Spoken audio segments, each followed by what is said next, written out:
Alors, le technologue de laboratoire médical, il va principalement réaliser des analyses médicales, qui vont permettre à la fois le diagnostic, le dépistage, le suivi. Il va aider pour le choix du traitement dans les maladies humaines.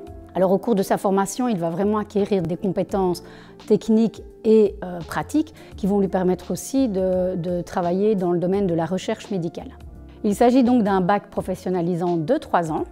La formation, elle s'organise à la fois sur le site de Saint-Guilain qui se trouve proche de Mons et également sur le site de Montigny-sur-Sambre à Charleroi. Alors au cours de la formation, on va avoir à la fois des cours théoriques mais également énormément de cours pratiques. Des cours pratiques qui peuvent s'organiser au sein de la haute école ou lors de formations extérieures. En première année, nous avons une remise à niveau dans les principaux cours de sciences, donc en chimie, en mathématiques, en physique. Et ensuite, on va vraiment découvrir les cours théoriques et les cours pratiques, notamment en hématologie, donc c'est tout ce qui est étude des éléments du sang. Également en microbiologie, c'est-à-dire l'étude des virus, des bactéries, des parasites, etc. Dans la suite du cursus, on va vraiment se spécialiser dans le domaine de la biologie médicale.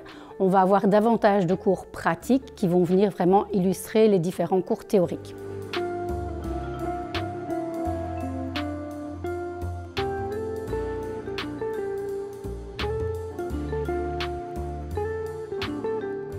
Durant les stages du cursus, les étudiants ont la possibilité de profiter d'une immersion dans le milieu professionnel. Et il y a également de nombreuses passerelles qui sont possibles par la suite, notamment vers l'université. Les laboratoires de biologie clinique sont les principaux employeurs des technologues de laboratoire médical. Ils peuvent y exercer grâce notamment à l'agrément qui est obligatoire et obtenu de façon automatique à la fin de notre formation.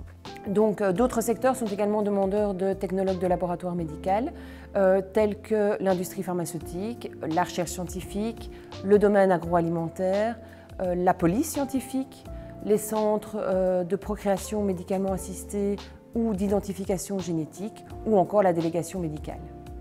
De nombreuses offres d'emploi sont disponibles pour nos jeunes diplômés, et ce, dès la sortie de leur formation. Et l'équipe est dynamique, avec notamment de nombreuses activités qui sont organisées tout au long de l'année académique, et comme par exemple un escape game à la rentrée en première année. Nous avons la chance de travailler en petits groupes, tant en classe qu'en laboratoire, ce qui donne une accessibilité aux profs. Ils sont beaucoup là pour nous quand on a des problèmes, quand on est en difficulté ou quand on a des lacunes. D'ailleurs, pour les bac 1, on a un système de tutorat. C'est des élèves de bac 3 ou de bac 2 qui donnent des remédiations au bac 1. Pour qu'ils se remettent à niveau s'ils ont des difficultés dans divers cours comme la physique, la chimie, la biologie, etc. Ce qui permet aussi à des étudiants de rénover qui n'ont peut-être pas certaines bases, de quand même se lancer dans une filière scientifique.